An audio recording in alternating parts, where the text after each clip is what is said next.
د ما نن موضوع دا د الله نه په یاره ده.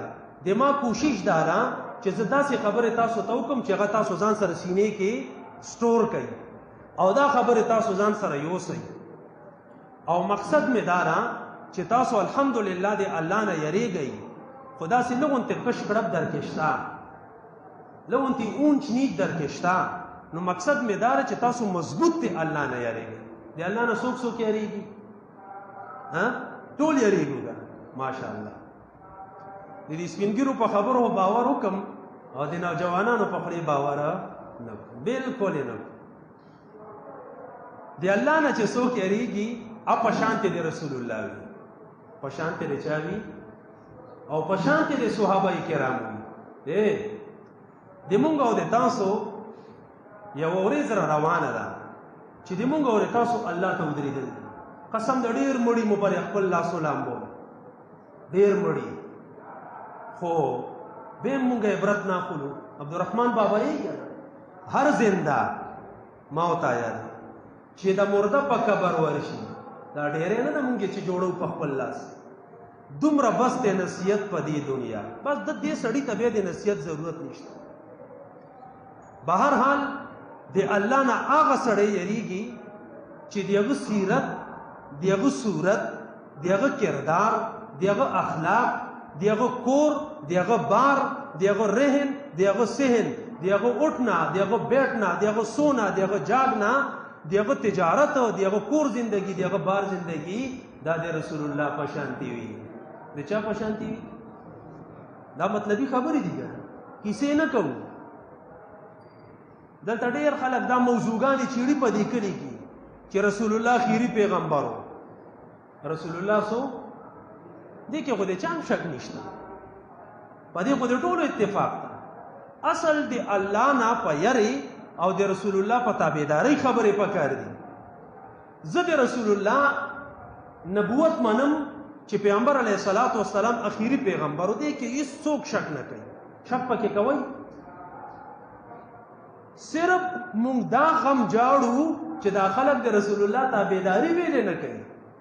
په دې خبرې پکار دي د الله نه په یرې او د رسول الله په تابعدارۍ. دی آیات مبارکه کې الله چې خطاب کوي، یا ایها النبی، اے پیغمبره، اتق الله، دی الله نه یره. دا رسول الله ته خطاب نه ده، دا هغه متل چې لور یا متا ته انګورې تی واورا. رسول الله دی الله نه یریدو، دا صرف دی امت ته خطاب ده چې تاسو پلار پیغمبر ته رسول الله ته الله داسې خبره کوي. نو تاسو څه شئ؟ توجه ملګه، تاسو څه شئ؟ تاسو به خود د الله نه یره کوئ. نو الله ورته فرمایي چې اے نبی، ته د الله نه ویریږه، د الله نه یره وکړه. هر سړی چې زه الله منم، خو قسم ده چې دا خبره زه بار بار کوم چې تش د الله په منلو کار نه کېږي. زه خو الله منم، الله منم چې پاس په اسمانونو ده نظام پیدا کړی ده او چلی، خو صرف په مونږ او تاسو کې کمی دا ده چې مونږ د الله نه نه یریږو. ته چې ځان لشي، ته چې مجمع کې، ته چې کورې، ته چې بارې، ته لغونتې په خپل زړه باندې لاس کېږده چې آیا د ما په زړه کې د الله نه یره شته او که نه. د تا بار کیفیت څنګه وي، د تا د کور کیفیت څنګه وي، د تا مدرسې کې کیفیت څنګه وي، د تا بار کیفیت څنګه وي، د تا چې ډېر خلک ناس وي هغه ټایم د تا مونځ څنګه وي، او چې ته کله ځان له مونځ کوې د تا مونځ څنګه وي. بهرحال د مونږ په زړه کې د الله یره پیدا کړي د خپل ځان نه. نبی علیہ الصلوۃ والسلام ته الله فرمایي چې اے پیغمبره، ولا تطع الکافرین، تابعداري وګوره د کافرانو نه کې. رسول الله د کافرانو تابعداري کوله نه کوله، هغه خو توره راغستې وه. بعثت فی السیف، نبی علیہ الصلوۃ والسلام به وي چې زه جنګجو پیغمبر یم، زه الله تورې سره راستولی پیغمبر یم. رسول الله کافرانو سره جنګونه کړي دي، لړاو شوی ده ورسره، خو لیکن د هغوی تابعداري نه ده کړې. دا ما ورته چې ولا تطع الکافرین، د تاسو پلار ته هم دا خبره کړې وه چې رسول الله تاسو ته هم دا خبره ده چې تاسو به هم ګورئ د کافرانو تابعداري نه کوئ. د کافرانو تابعداري څه شی ده؟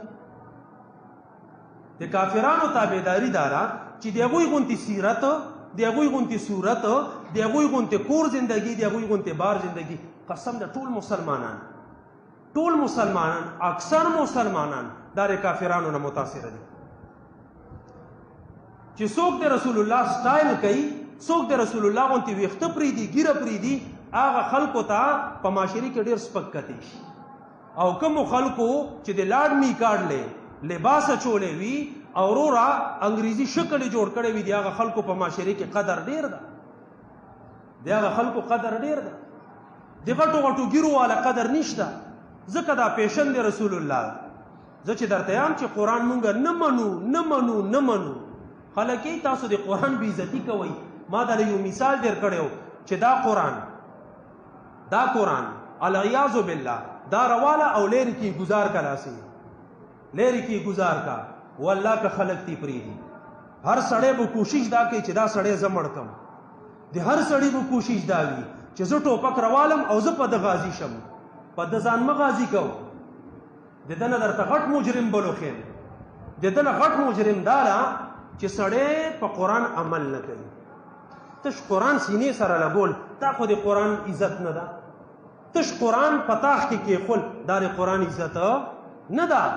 قرآن خو پاڼې دي، د قرآن قدر دا ده، د قرآن عزت دا ده چې قرآن کې الله کوم قانون راستولی ده هغه ومنه. څه شی؟ هغه ومنه. ما خو بار دا مثالونه دیر کړي.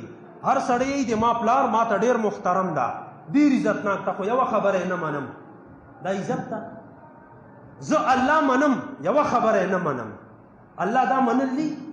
زه الله منم خو ډارېږم ترې نه. دا الله منل دي؟ رښتیا وایي دا خو الله سره منافقت ده. دا خو هغه منافقت ته چې کوم د مدینې منافقانو به کولو. د مدینې منافقانو باره کې الله فرمایي یخادعون الله والذین آمنوا وما یخدعون الا انفسهم وما یشعرون. دی الله سره او د الله رسول سره او مؤمنانو سره منافقت کوي، خو لیکن دا منافقت هغوی سره نه کوي، دی صرف ځانونو سره منافقت کوي. و د الله بندینو قرآن ومنئ. قرآن الله صحیح معنو کې ومنئ، الله صحیح معنو کې ومنئ. الله درته ویلي دي چې ولا تطع الکافرین، د کافرانو تابعداري مه کوئ. خو د چا تابعداري وکړو؟ د الله د رسول تابعداري. د الله د رسول چې کومې طریقې دي دا خپلول پکار دي. د الله د رسول چې کور کې کومې طریقې دي، بارې کومې طریقې دي، خپلوانو سره کومې طریقې دي، دا ټولې خپلول پکار دي. تشې کیسې قطارې موږ ته په منبر باندې علما کوي، قرآن بیانول نشته. قسم ده که قرآن بیانول شته، او الحمدلله دومره جرأت مې نشته چې په لوډ سپیکر باندې قرآن بیان کړي. ته په دې کلي کې وګوره چې روزانه یو علم مړی که نه ختم به نه شي، په کال کې به هم ختم نه شي. دومره دي. او وروره معاشرې ته وګوره ټوله بېګړاو ده. مونږ خو صرف خلکو ته د الله دا کتاب بیان. په دې منبر باندې زه بار یم تشې کیسې به نه کې، د اولیاء کرامو صفتونه به نه کې، د اولیاء کرامو کیسې به نه کې. نه، بس د الله قانون بیان که چې